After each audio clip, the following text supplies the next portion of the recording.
Sahabat YKB yang dikasihi Tuhan, salam sejahtera untuk kita semua. Saya Pendeta Michael Suryajaya dari GKI Seroja, senang dapat kembali menjumpai saudara dalam acara Wasiat Kekal, berupa renungan firman Tuhan yang memandu kehidupan kita. Renungan kita hari ini, Jumat 3 April 2026, ditulis oleh Pendeta Yoce Handri Karuh dari GKI Kebonjati Bandung, dengan judul Injil dalam Satu Kata, yang dilandaskan pada Injil Yohanes pasal 18 ayat 1 sampai pasal 19 ayat 42. Dan nats yang akan menjadi pusat perenungan kita adalah Yohanes 19 ayat 30. Mari sebelum kita bersama membaca dan merenungkan firman Tuhan, kita berdoa. Kepadamu Tuhan, kami datang di saat ini, mohon pertolongan-Mu untuk kami membaca dan merenungkan firman-Mu.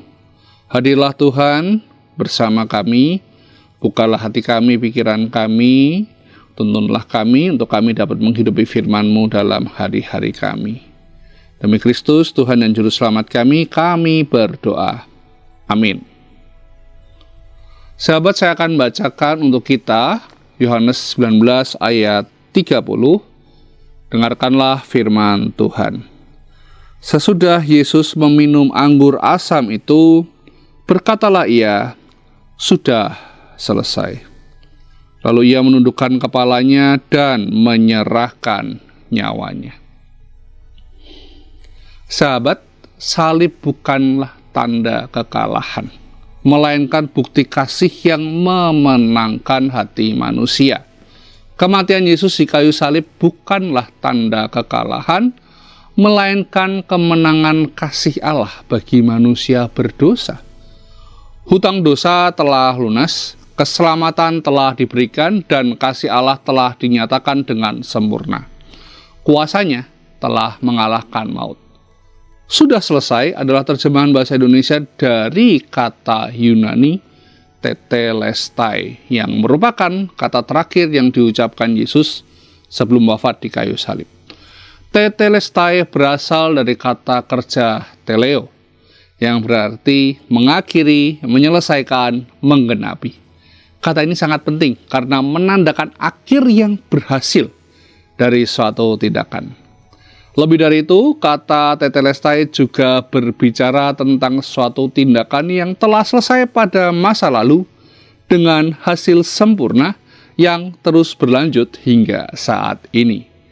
Jadi ketika Yesus berseru, sudah selesai, maksudnya adalah sudah selesai pada masa lalu, tetap selesai pada masa sekarang, dan akan tetap selesai pada masa depan.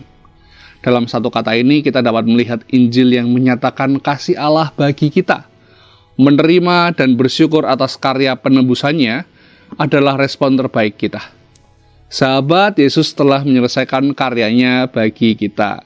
Tugas kita sekarang adalah mewartakannya kepada sesama serta menolong mereka mengalami karya penebusan itu.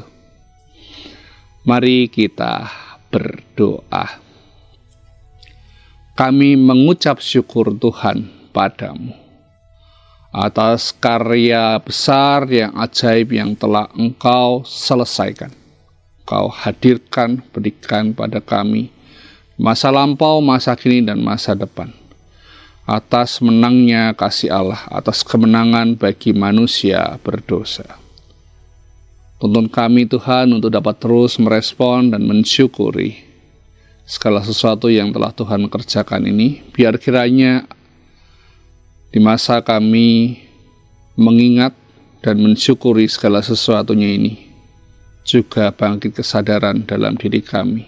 Kesadaran yang datang dari Tuhan untuk kami terus merespon dalam hidup kami sehari-hari dengan perbuatan-perbuatan yang berkenan kepadamu. Tuntunlah kami Tuhan, tolonglah kami. Ini doa kami naikkan dalam nama Kristus Yesus, Tuhan dan Juru Selamat kami yang hidup. Amin. Demikian renungan kita hari ini. Jangan lupa subscribe, like, dan bagikan kepada sebanyak mungkin orang. Tuhan memberkati.